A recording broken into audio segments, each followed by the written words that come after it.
Okay, so at some point, tired moves from being a valid reason to becoming an excuse. And then that excuse gets tired. My name is Melissa, and this is the Couch Mom Club.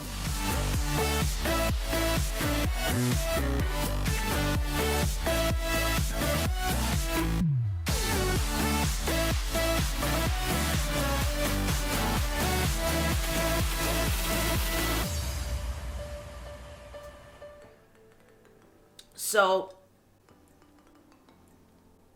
when you have a baby, I always laugh because I really love reminiscing about the whole process of, finding out you're pregnant, going through the pregnancy, and then having the baby. There are some things that you forget to take account for, like how tired you're going to be. It's like 9 months of developing a human, doing your active, day-to-day living. You're still going to work. You're still taking care of your home. You're still doing all these things, activities, walking, exercising, shopping, social life. You're balancing everything while your body is developing a whole person. And you never really think about the work that your body is doing. But you are suddenly reminded after you have the baby and you totally crash. There are 2 times in my life, 2 major times that I realized that we as people, we're all the same. One time was very recently where my husband and I were at the grocery store amidst all of the hand sanitizing and, the lockdown and stuff, where we were shopping and just, going from aisle to aisle. And he looked at me and he said, "Do you notice that everybody has the same expression on their face?" And I was like, "Wait, what?" And then I started looking around at the people, and it was true. Everybody had that same just grim, not knowing what to expect. Like they just had this look on their face that they were just in a daze almost because of everything that was happening. Wondering how much to spend on groceries. Would I have enough money left over for later? What about my bills? What if I get laid off? And everybody in that grocery store, man, woman, and child, and probably myself and my husband too, we all had that same look on our faces. That was an experience when I realized, wow, we are all the same. We all experience life pretty much the same way. We all go through things and have similar or the same experiences and express ourselves in the same way. Another one of those times is just as I was looking through Google at different images of moms who had just given birth. It's that same look of, I don't even know how to recreate it.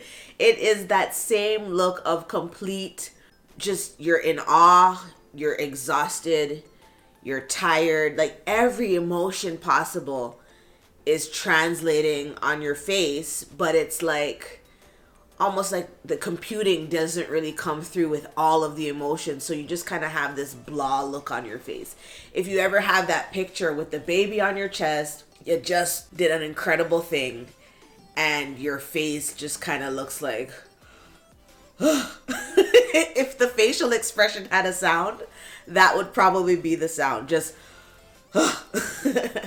and when you Google that image, if you ever feel like Googling that image, I don't know why I did, but it was probably for some valid reason.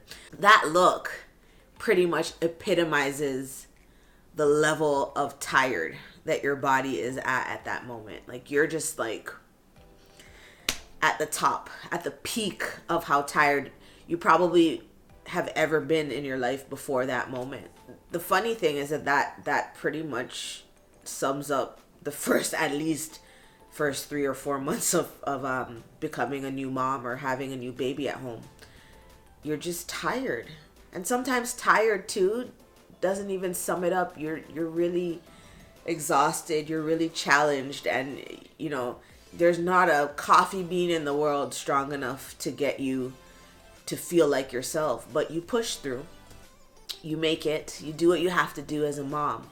and you take care of this little life. But in the midst of all of that, being tired, some things get missed. One of the biggest things is housework, which if you came to my house in the first couple stages of me just coming home and having my baby boy, you would have seen some mess. And at that point, you would have just been family, because if you can't come in and understand what was going on and just excuse some of the piles of laundry, some of the dishes that were piling up and all of that stuff, then maybe you just shouldn't be there. I don't know. But that was one of the things that slipped. But there was a point in my early stages of motherhood that I realized that my tired was moving and shifting to a place called lazy. Now, it's a valid thing when you are tired as a mom. I don't want to diminish that for anybody, because I know that what your body is doing, what your mind is doing, and everything else that involves keeping that little human happy and alive is exhausting, especially if you have other kids that you have to worry about and other things that you're doing in the meantime. So I don't want to diminish that feeling of tired. But for me, I noticed that I was using I'm too tired to kind of ignore some of the things that I should have been doing for myself, and some of the things that I knew that others were waiting on me to do. A very good example of this is this Couch Mom Club. This thing was birthed from a place of just pure exhaustion and wanting to be more, wanting to do more. So before I had my son, and before I even got pregnant, and even while I was pregnant, I was always a very active person. I don't mean physically active, because you're not going to get me to exercise. We've tried it. It doesn't work. But active and busy in that I always had a project on the go. I love do-it-yourself projects. I would paint. I would write. Always picking up extra shifts here and there. I love to work. I usually had 2 jobs at a time, minimal. Just always busy, always finding something to do, something to get my hands in, something to try. So I always found myself really active, really, what I felt like was being fruitful. Even when I had my son and I was pregnant with him, I was busy. We happened to move right before he was born. So he was born in June and we moved in April. And I helped. I mean, my mother-in-law had to come and actually monitor that I wasn't lifting boxes and, doing all of the things that the man folk should be doing, she says. But my desire was just to be as active and to continue to be as active as I always was. And I was doing that until he was born. The 9 months of people development just came to a head. And I just was done. I was just so tired. But that tired persisted until it became, for me, it was being lazy. Because I knew that there were things that I wanted to do. I wanted to kind of get back to the Mel that I knew. And I wanted to be more, do more. I wanted to do more than just sit on the couch. Which is what I was doing for a lot of my days with my son. And I thought to myself, this isn't me. I know they say when you have a child, things change. You redevelop, you recreate your identity and things like that. And absolutely. But the recreation that was taking place was not something that I was comfortable with. I wanted to do more. And I realized that it wasn't about me necessarily being tired, but it was about me being afraid. So the idea of Couch Mom Club came into my head one day when I was sitting on the couch, and I had been sitting there all day, and I asked myself, so you're just gonna sit here all day? Just gonna sit on the couch? And I remember it very clearly asking myself that question. It was almost in a voice that wasn't my own. It was just a strange experience where the question was really being asked of me and I actually had to answer. And I thought, no, I don't want to sit on the couch all day. The whole evolution of, Couch Mom Club came. The pictures in my mind, what it would look like, what I would be doing, how many people could relate to this thing, how many people I would reach. Like, everything flooded my mind about what this club would be. And I did nothing. I sat on the idea for what is almost 2 years. And I think I can sum it up by saying I was just simply afraid. The voices in my head that were telling me, don't do it, that were telling me it's not worth it. Every negative thought that you could possibly think, and every negative opinion that you could possibly hear, I heard it. The significant thing was that they were all in my own voice. So I was telling myself that, no, you're not good enough. You can't do it. You're not capable. You know nothing about technology. You don't have anything significant to talk about anyways. And I just talked myself out of starting. I realized that because it wasn't something that I was doing before, that it would not be missed. It would not be lost. It didn't matter.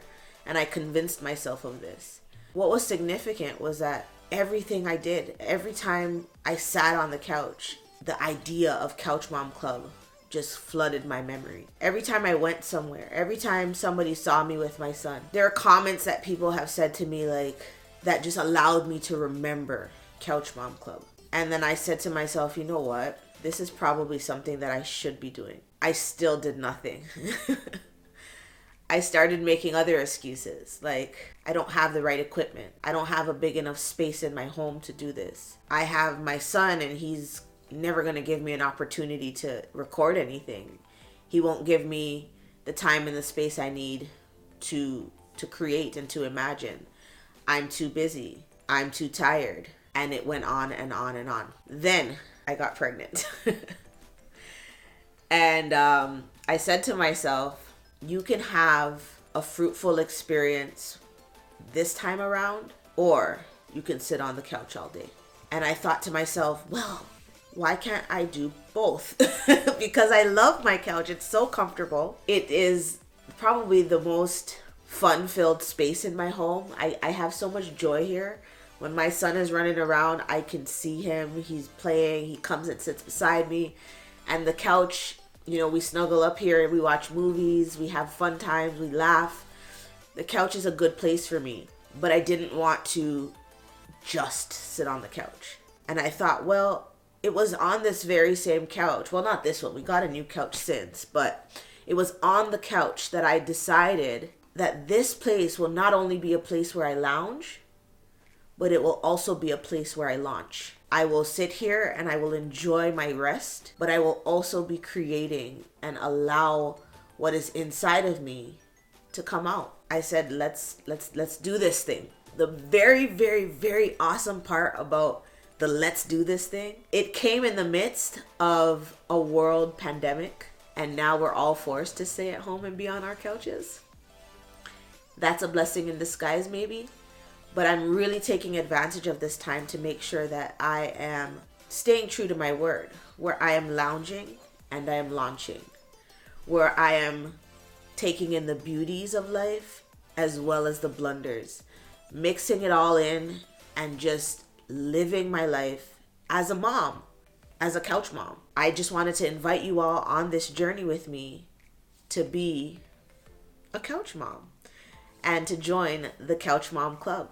Now, of course, the perspective that I come from is going to be a lot to do with mothering, a lot to do with where I stand now as a mother of one and soon two. But I think the unique thing about moms is that mom does everything and she is everything.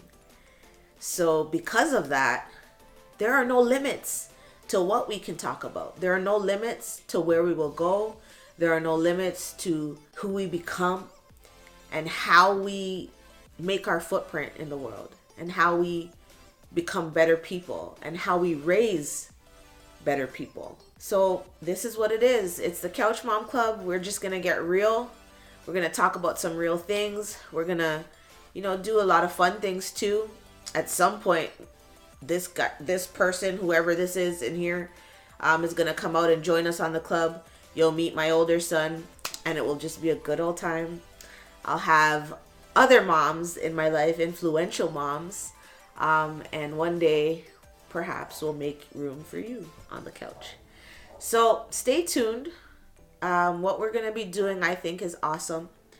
And we're just going to journey through life together, from one mom to all of you moms. Let's just make something great. So overall, I just never want to be back at that place where I am exemplifying behaviors and characteristics of a couch potato. I never want to get back to that place where I am just sitting on the couch. I want to make sure that I stay true to my word. I want to launch as well as lounge. Hit the like button and also subscribe. Write your comments down below. Let me know if there's anything that you want to talk about, and I will be so happy to do that with you. And definitely hit that little bell for your notifications so you know and can keep up to date with what I'm posting.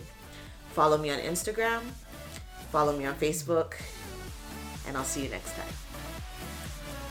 So that's enough lounging for now. It's time to launch.